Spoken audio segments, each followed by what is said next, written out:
nevertheless, and to actually boys and girls in Lubavitch who have no idea what it's about. To them, it's a fight over books. And it's a little bit embarrassing almost. The Rebbe couldn't get along with his nephew, couldn't get along with his sister-in-law. The family had to fight on the street. Everyone had to see the fight. Now, that's upsetting to me, to say the least, that you have that sense of Hey Teves, of Chamisha B'Teves. I just want to say the reason I call it Chamisha B'Teves, not Hey Teves, is because in Tafshin Nun Beis, 1992, which was the last time the Rebbe Fabrengt, the most recent time the Rebbe Fabrengt before the stroke, so Chamisha B'Teves was on a Thursday, so the Fabrengen was Shabbos. By the Fabrengen Shabbos, the whole Fabrengen was about Hey Teves, Chamisha B'Teves, and the Rebbe said, every time he mentioned this day, he didn't say Hey Teves like he did the earlier years. The Rebbe said Chamisha B'Teves. Now behind me was standing a very Hasidic Bach. I was already married. And once you're married, you're like added a game, unfortunately. Behind me was standing a Hasidic Bach. He pokes me on the shoulder and he says, "Could you stop talking, please? Could you stop talking?" He pokes me on the shoulder. He says, "The Yom Tov hat a naye nomen." The Yom Tov has a new name because that's what happened. Nun Beis. The Rebbe said consistently, Chamisha B'Teves. Had there not been a stroke, and had there been another Fabrengen, Nun Gimel, and the Rebbe had done it again, everyone would have adopted it. But I was there. So I call it Chamisha B'Teves. I always fall back into Hey Teves, but in Tafshin and Beis, the Rebbe called it Chamisha B'Teves. So in my opinion, you asked me my opinion, here's my opinion, it's called Chamisha B'Teves. What's the difference between saying Chamisha B'Teves and Hey Teves? If you can tell me why the Rebbe didn't like saying Tu B'Shvat, and he wanted to say Chamisha Asa B'Shvat. The Rebbe didn't like when he said Tu B'Yov, he wanted to say Chamisha Asa is there a B'Yov. reason for it? I'm sure there's a reason, but I don't know. So Hey Teves is the same thing, right? But Yutas Kislev, it's okay. You don't say Tisha Asa B'Kislev. You don't say Shnei Asa B'Tamuz. You say Yutas Kislev, Yud Beis Tamuz. Well, we don't say Yat Kislev. We don't say Tisha Asa. We say Yutes. Yeah. I saw a video of a man walking up to the Rebbe and telling the Rebbe that he's making some kind of event on Tu B'Yav, and the Rebbe looked at him like in shock. He said, Tu B'Yav, Chamisha Asa B'Yav. Well, you told me it wasn't Chamisha Asa and Tu, Chamisha Asa B'Shvat. The Rebbe didn't like when he said Tu B'Shvat. Chamisha Asa B'Shvat. Now, Bepashtus, this is the Lashon HaPosuk. In Tanakh, when they name a day by a number, they don't give an abbreviation, right? Chamisha Asa B'Yav is the Lashon of Mikra, of Teresh B'Ksav. Chamisha Asa B'Shvat. Chamisha B'Teves, that's the Lashon of the Pasuk. But so how come Yutes Kislev? It's okay. It's not called Tisha Asa B'Kislev and Esem Yutes. But Chamisha B'Teves in Tafshin and Beis, the Rebbe made that adaptation, and I'm going with it. I'm taking him seriously on this one. But I've learned that there are a lot of Lubavitcher boys and girls who don't understand the story of the books. To them, it's a fight over Sforim with a relative. It's a political fight, which is very, very embarrassing. That was done in a very, very public way. And I want to try my best to clear that up. That's what I want to do this morning, okay? Now, if there are girls in this room for whom this is redundant, I apologize. In other words, if you already know what this is and you want to talk about something much more deep, I am sorry, but this is, I guess we'll say, I'm turning Chamisha B'Teves into a Q&A. Like, why is it a big deal that Rebbe had a fight with his nephew over books? I'm sorry I'm speaking that way, but I want to make sure you understand what I'm talking about. You understand? We're not speaking esoteric here. We're speaking English, plain English. The story of the Sfarim is very sad. It is. It's sad, it's embarrassing, it's painful. Any word you're going to use, any adjective you're going to use to denote that it would have been better if it didn't happen, applies.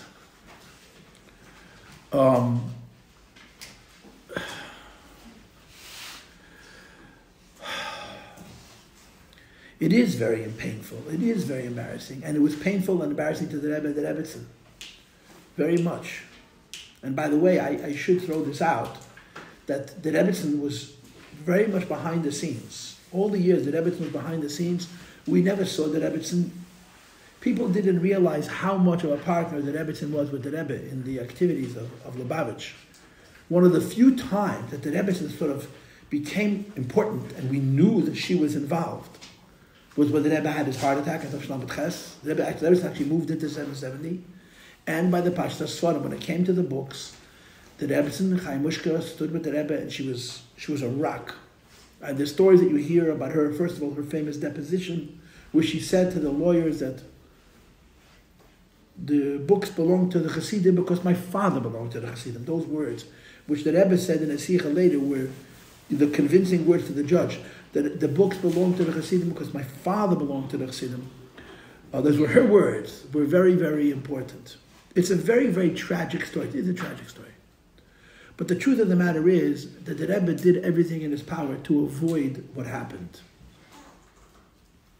Because this quote-unquote fight could have been fought 35 years before, and it probably would have been a lot less bad press. I mean, in 1951, Lubavitch was tiny. The Rebbe avoided this. The Rebbe avoided this confrontation as much as possible. There was a difference of opinion about who the Sfarim belonged to. The Rebbe believed very strongly that it belongs to Lubavitch, it belongs to Chassidim, it belongs to us. The family members felt that it was private property. And the Rebbe, they knew what the Rebbe holds. They knew the Rebbe's position and their positions were clear from the very, very beginning. From the day the Rebbe became a Rebbe, there was this contention. And the Rebbe would have preferred that it just sit. The Rebbe said, the Rebbe's opinion was, you don't touch the books, I don't say a word. The Rebbe could have taken them to a din Torah. The Rebbe could have fought with them in Tashin Yud Aleph. And it would have been embarrassing, it would have been not pleasant, but it would have been far less embarrassing and far less not pleasant than if the Rebbe did it when he was this big Rebbe, famous in the whole world, a very powerful person who's stuck in a disagreement with his family members over the previous Rebbe's estate. The Rebbe really did not want this to happen. And it happened. But when they took Sfarim, which is really the beginning of the story, when they actually took the books, the Rebbe had to put his foot down. He couldn't say, okay, I looked away for 35 years. He looked away for 35 years because they didn't touch anything. As long as they didn't touch, the Rebbe didn't say anything. When they took the Sfarim, they said, excuse me, I was quiet until now, but now that you took Sfarim, and the Sfarim are not yours, I have no choice, but I have to establish the truth as it is, and that's when this whole very, very unpleasant parsha unfolded.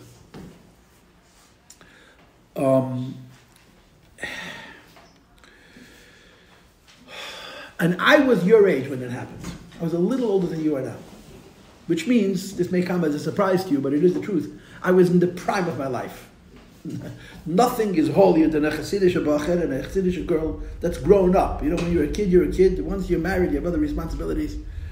And I wasn't in New York, I was away on Shlichus, but I lived through this parasha at this time of my life where my whole world was the Rebbe. And as a result, to me, it's very powerful, it's very important, it's very pneumistic, this Yom Tov of Chamisha B'Teves. There are two layers to the story, okay? And if you don't understand both layers, you don't understand the story completely.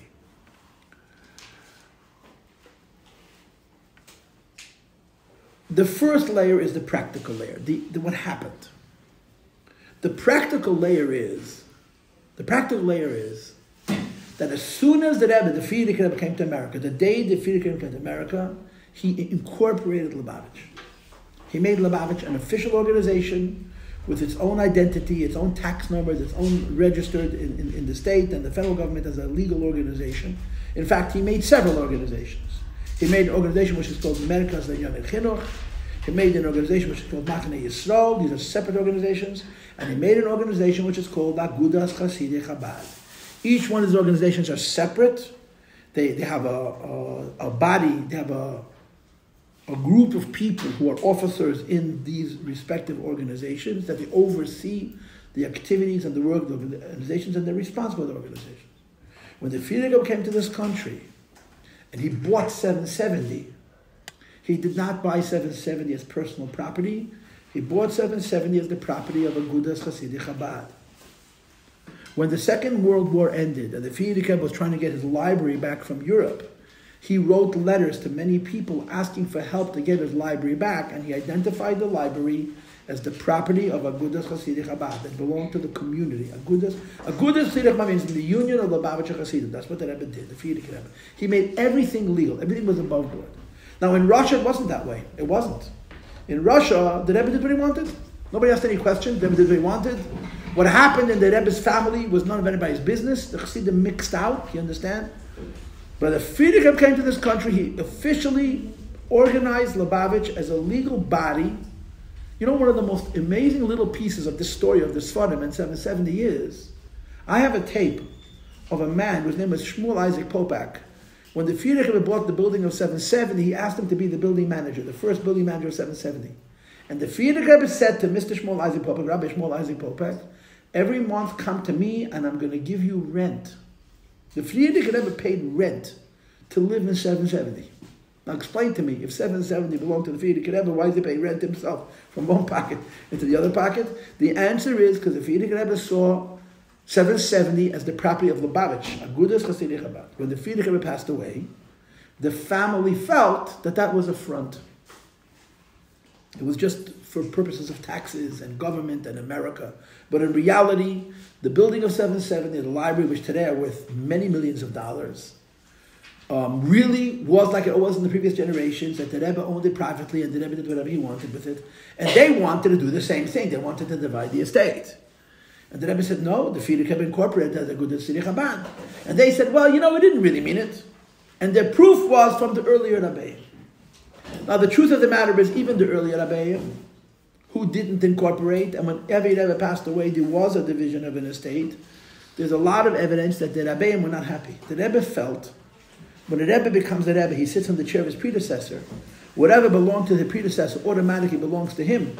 Not because he inherited as a family member, but inherited because he's sitting on his seat, because he's a successor of the Rebbe. But the Frierdiker Rebbe organized it, that it should be legal this way.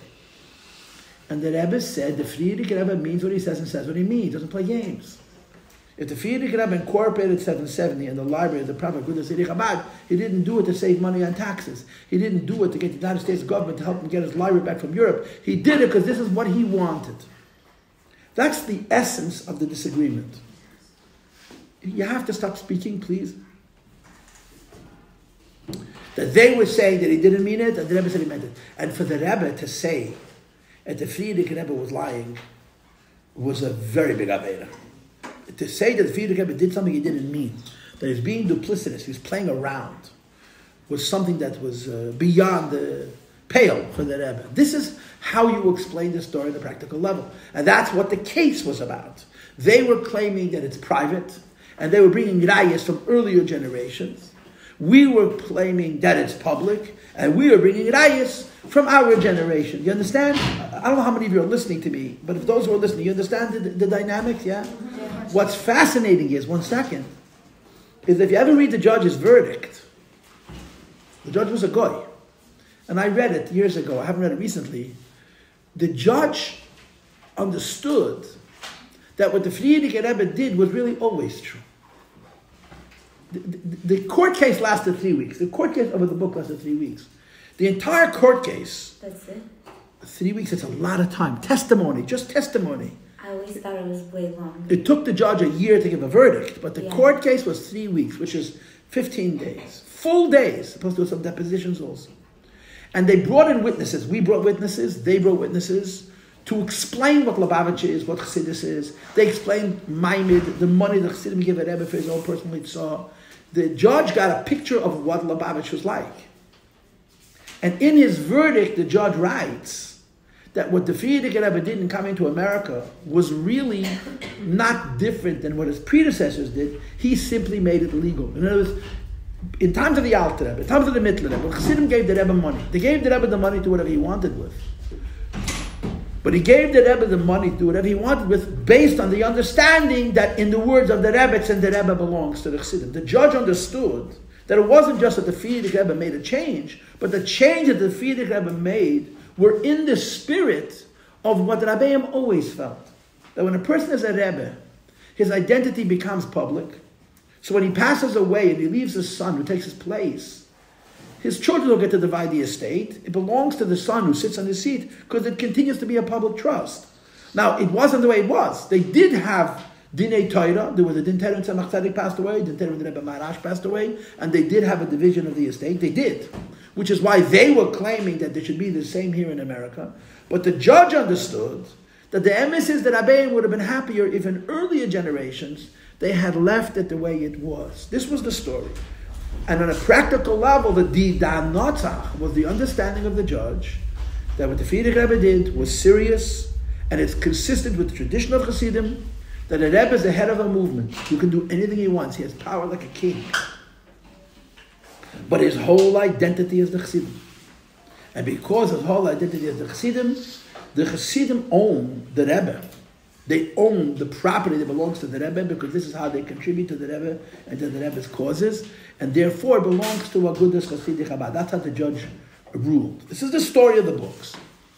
Now, on a very down-to-earth level, that's enough. Why? Somebody came along and said that the Frierdiker Rebbe wrote lies. And the Frierdiker Rebbe did things, he was trying to save money on taxes. And the Frierdiker did things at the government of America to help him do something which he couldn't do by himself. And the Rebbe said the Frierdiker Rebbe is not a liar. If he wrote it, he meant it. And what he meant, he wrote. And what he wrote, he meant. And you have to follow his words to the letter. That's how the Rebbe looked at it, and that's what happened. That's the story. Okay, but that's only the body of the story. That's the goof of the story. That's the facts on the ground. Now I want to tell you the neshama of the story. And to me, and I think to the Rebbe, and to all of us, although practically what I just described is what happened, spiritually what happened is what I'm about to describe now, okay? The Rebbe presented an argument at first that said the life of a Rebbe cannot be measured by his body. The life of a Rebbe cannot be measured by his body. The life of a Rebbe is not his goof. The life of a Rebbe is his neshama. And the three words that the Alter Rebbe uses in Tanya when talking about a tzaddik, about a Rebbe is his avas Hashem, his yiras Hashem, and his emunas Hashem. The life of a Rebbe is his life, is what he does. And because the life of a Rebbe is not his body, the question of whether a Rebbe lives or passes away is not defined by his body. The question of whether a Rebbe lives or passes away is defined by whether his life continues. That was the argument that the Rebbe made in the Fabrengen issue. Okay, and the source of it is a letter that the Alter Rebbe wrote when a Rebbe passed away, the Mendel HaRadoker passed away, and the Alter Rebbe wrote a letter, and he told the Chassidim of the Mendel HaRadoker, your Rebbe's life was never his goof, so his life is still not his goof, so you can still be his Chassidim like before. In fact, it's easier to be a Chassid after the Rebbe passes away than before, because when the Rebbe is in a goof, it's limited to time and place, and now the Rebbe is everywhere, and all those people who were connected to the Rebbe during his lifetime continue to be to the Rebbe after his lifetime. That's what the Alter Rebbe wrote this in a letter. This is the foundational idea, that the life of a Rebbe is never defined by his physical body. It's defined by his teachings. And as long as there's people who live by the teachings of the Rebbe, in them and through them, the Rebbe lives. This is what the Rebbe said. So the Rebbe said, I'm asking you, the Frierdiker Rebbe, in 1985, the Rebbe said this, which is almost 40 years ago, is alive or not alive? If you know what the Frierdiker Rebbe was about, and you look at what's happened in the 35 years since the Frierdiker has passed away, the 35 years since the Frierdiker has passed away, the activities of the Frierdiker Rebbe have become much, much bigger and much, much more successful. The work of the Frierdiker Rebbe is multiplied manyfold. In other words, the way the Frierdiker Rebbe did outreach versus what happened between when the Frierdiker Rebbe passed away and the fight, the struggle over the Svarim took place, you can't compare. The Rebbe said, the Frierdiker Rebbe passed away. He's more alive today than he was yesterday. He's certainly more alive today than he was 35 years ago. Why? Because the Frierdiker Rebbe's life are his teachings. Are his teachings alive or his teachings not alive? And the Rebbe said the Frierdiker Rebbe's teachings are more alive now than they ever were, which means he's more alive now than he ever was. And therefore, in the words of the Rebbe, you cannot divide the estate of a living person. That was the position that Rebbe took. On the spiritual level, that's how the Rebbe argued it. It's not the pshat. It belonged to the public. It's the pshat, the Frierdiker Rebbe is still alive. How is the Frierdiker Rebbe still alive? In Chassidim. Where is the Frierdiker Rebbe's life? In Anash, in us. That we go in his footsteps and we continue doing his work, and to a greater and greater measure in us and by us and through us, the Rebbe is alive. This was the pnimius, this was the neshama of the case of Teves, of the Chamisha B'Teves. And the Rebbe was indescribably upset. Indescribably upset. There's actually a recording that goes around every year where the Rebbe says, I see that every day the Rebbe is more alive and more active, becoming bigger. And he screams, he was by the Levaya, and he saw that the Frierdiker Rebbe did such and such with him. So the Rebbe said this in the Fabrengen, and then he said in Yiddish with a lot of emotion, which means in English, you can understand the extent to which him and I don't speak the same language. He speaks about Levayas, and I speak about life. He says physically the Frierdiker Rebbe was kach v'kach, and I look around and I see how the Frierdiker Rebbe is alive more than ever. So we can't even talk to each other because we speak different languages. He's speaking about the guf, and I'm speaking about the neshama. He speaks about the physical, I'm speaking about the spiritual, and I am saying that the spiritual is alive in this world. And that was the story of the Sfarim girls that we got. You understand? I'm not a lawyer. I didn't understand legalese. I still don't understand legalese. I don't understand laws of estate. The technical part of the story is what I told you in the first 10 minutes of this class. That the Frierdiker made his property public. Did he mean it to be public, or was it just an act? They said it was an act, and the Rebbe said the Frierdiker is not a liar. He means what he says, that's what it means, and that's why the Rebbe went to fight to establish what the Frierdiker Rebbe says he meant, and we won. That's a technical story. The pnimius of that story is that the Yankel Avinu Lemeis, the Frierdiker Rebbe is alive. The Frierdiker Rebbe is alive in every chas. Or, let me give it to you from a different angle. Girls, I'm going to ask you a very funny question. Are you listening to me? Yes. I feel like a lot of you are out to lunch. Are you listening to me? If you're not listening, don't answer. But if you, because it's very hard for me to know. Sometimes I can feel people listening. Today I don't feel it. Sometimes I can feel you listening. Today I don't feel it. It's a problem in me. That's what happens on vacation. I lost my touch. Okay. There's another thing to say. Okay. From the Rebbe's angle, listen carefully. Okay. From the Rebbe's angle, the life of a Rebbe is ruchnius. And because the life of a Rebbe is ruchnius, the life doesn't end. As long as there are chassidim who are going in the ways of the Rebbe, in them and through them, and in them and by them and through them, the Rebbe lives.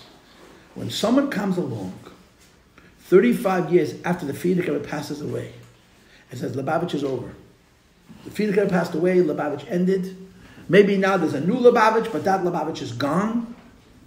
Ubemela, the property that belongs to the Frierdiker Rebbe belongs to his family because Lubavitch is over. The Rebbe hears those words not coming from Barry Garari. He hears those words coming from the Eibishter. And that's the pain.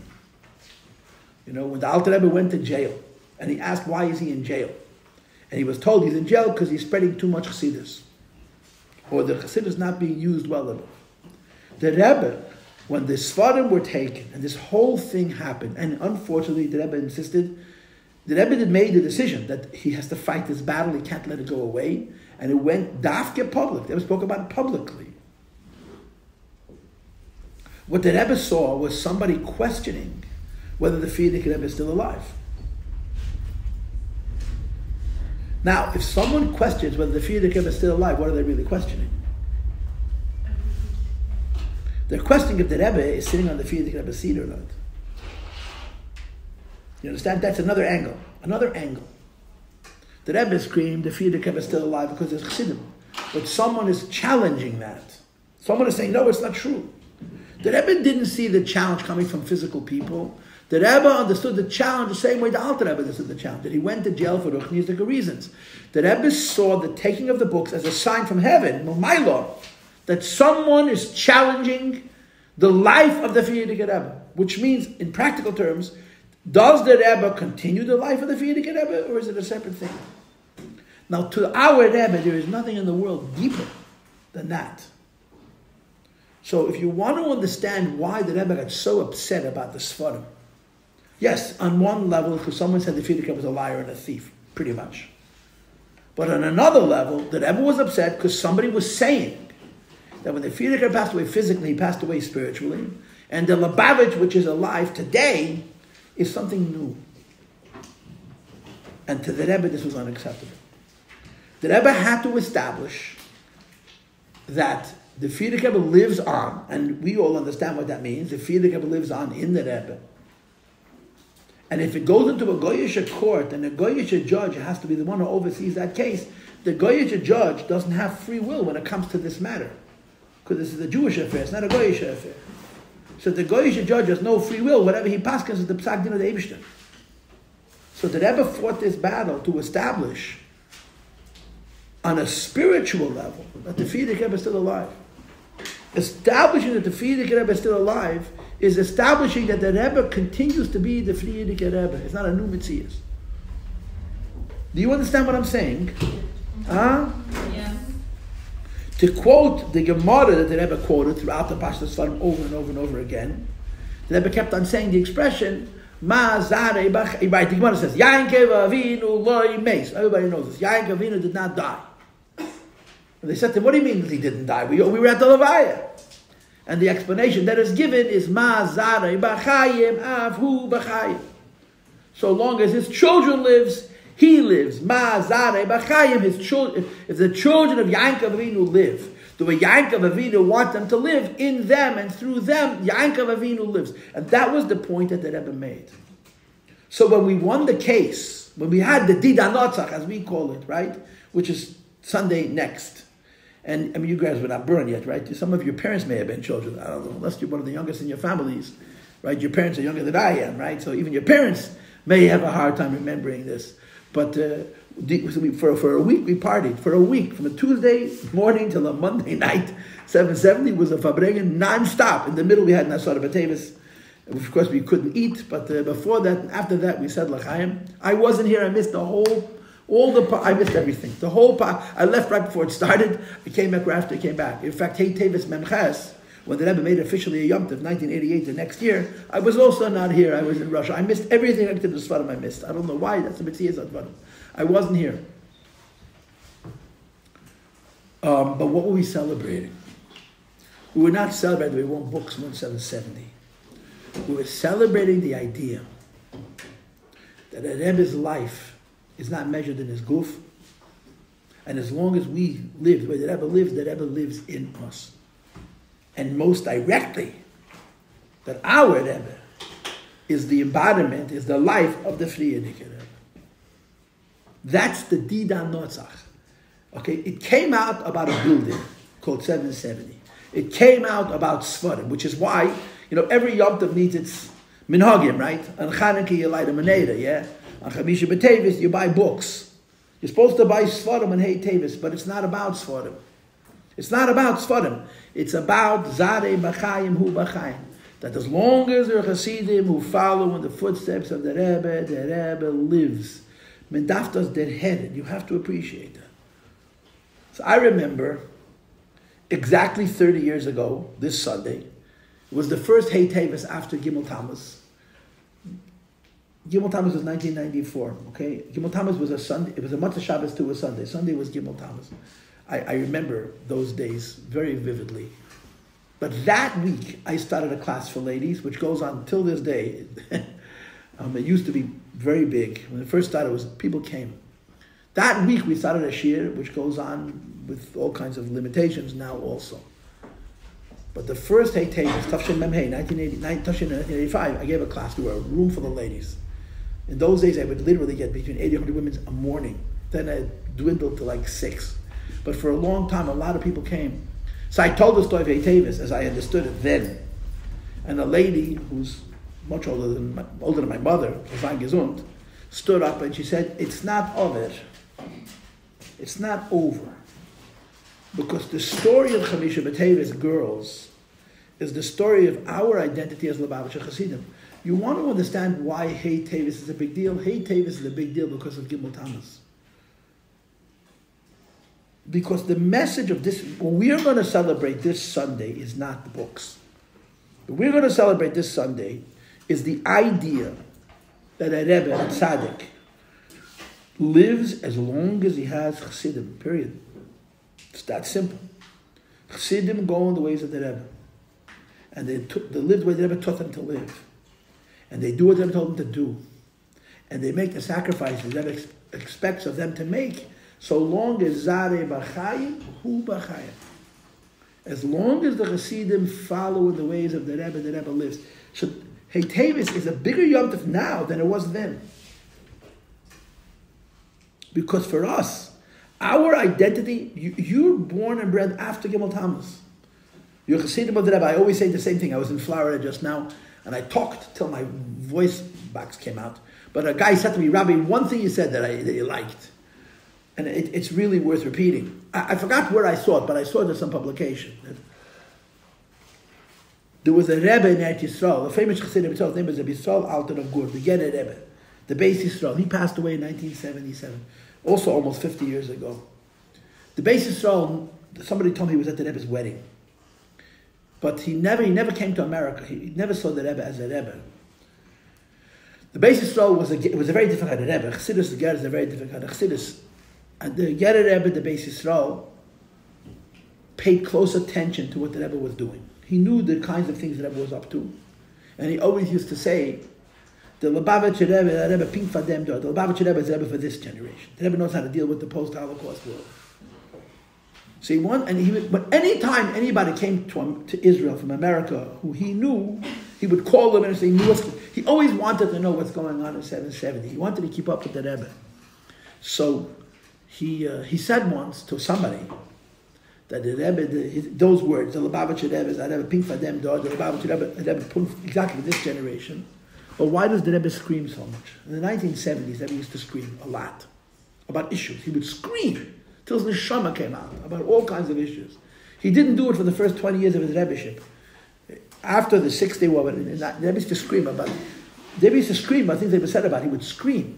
So the Gerer Rebbe said, why is the Lubavitcher Rebbe screaming so much? He felt that the Rebbe is embarrassing himself. This comment got back to the Rebbe. And remember, I read this someplace, okay? I wasn't privy to this firsthand, but this is the way I heard the story. I just think the story is very apropos. And the Rebbe heard that the Gerer Rebbe asked, why did the Lubavitcher Rebbe scream so much? And the Rebbe said, Ich schrei as the Bocherim sollen mir hören. I scream that the Bochum should hear me. That if someone's going to come along and say, I didn't say this, the Bochum will say I did. Ich schrei at the Bocherim sollen mir hören. I scream that the Bochum should hear me. If someone's going to come along and say, I didn't say this, the Bochum will say, oh, yes, he did. And my feeling is, that the Rebbe was not talking about the Bochum in 1977. He was talking about the Bochum, he was talking to you. The boys and girls that are growing up today in Lubavitch. There's all kinds of Lubavitchers, I know. Right? There's Chabad heavyweight, there's Chabad midweight, there's Chabad lightweight, there's Chabad... And I believe you, I'm not being sarcastic, because it is disappointing that so many of us have decided that being a Lubavitch doesn't mean you have to be especially frum, because it does. Chassidus is Lifnim Yeshua Zadim, but that's a discussion for another time. But there are Chassidish boys and Chassidish girls. And the Chassidish boys and Chassidish girls are better than their parents. I have a student who calls himself an atheist. I'm in touch with him. He bumped into one of my sons, and he sent me regards. But the regards had a hook. The regards included that when he left my class, I said, good riddance. I said, Baruch Shem. This was the regards that he gave my son. So I immediately sent him a message. It's a lie. I never would say such a thing. You're still my student, and I still love you. We meet from time to time. He considers himself an atheist. He doesn't believe me. He's an atheist, like I'm a Martian. But he's an atheist. Anyway, so we had this exchange, and he tells me, I went on Mivtzayim with the boys. I don't know if he lit his own Meneda, but he went with my son's Chaverim on Mivtzayim. And he was so impressed. He went on and on. I have recordings here. He said, Mivtzayim's hard. And you know what the boys did in the van on the way to the Mivtzayim? They sat with their Sfarim and learned the Rambam.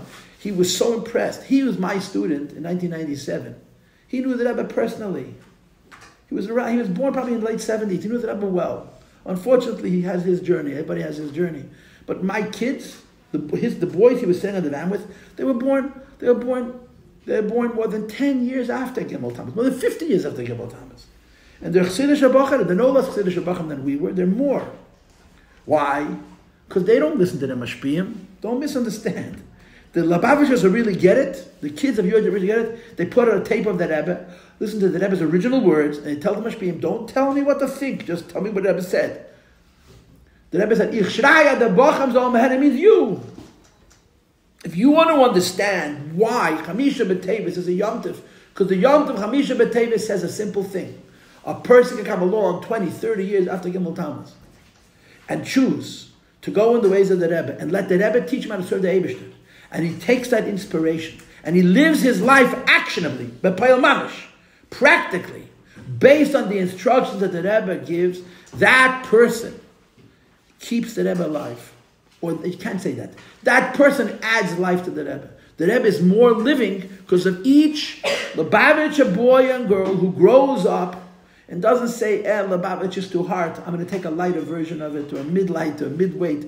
I'm going to be in 100%. And even if you're not, every Lubavitcher boy or girl who goes on shlichus, every Lubavitcher girl who dedicates his or her life to the idea of you have to think about the Jews that everybody else has forgotten. In them, the Rebbe lives. So Didan Notzach, girls, is not a story of books. It is on the surface. But there's a neshama to this story. And the neshama of the story is what the Rebbe spoke about publicly. The Rebbe didn't talk about estate planning in the siches. You understand? He left that for the lawyers. In the Fabrengen Nishon, he spoke about Hu B'Chaim, that the Frierdiker Rebbe is alive because Zare B'Chaim, because his Chassidim are alive. At that point, he's talking about himself. Now it means each one of us, every Lubavitcher boy and girl who go through our system, which is, of course, it's not a 4-letter word, but it's a dirty word, and somehow survives the system, comes out with his body and his soul intact, and wants to be a Chassidish person, and his value and his priority and his trajectory is, how do I serve the Rebbe? That person is Zareh B'Chaim, is living the way the Rebbe wants us to live, and through that person there's an increase in the Hu B'Chaim. The Rebbe's life is more real. So when Sunday comes, Kinderlach, and you're going to have, I'm sure Sunday is not a day of school, but somehow the schools will make you Fabrengenischen. This is the deal. To me, there is no more important Chassidish holiday in the year than Chamisha. It's more important than Yom Kislev. If you made a big party at Yom Kislev, Chamisha would make it even bigger party. Because we are celebrating something which has to do with our very identity. The identity of a chassid, to be very blunt, is that he has a Rebbe. Okay, now comes the radical statement. The identity of a Rebbe, to be very blunt, is, finish the sentence, that he has chassidim.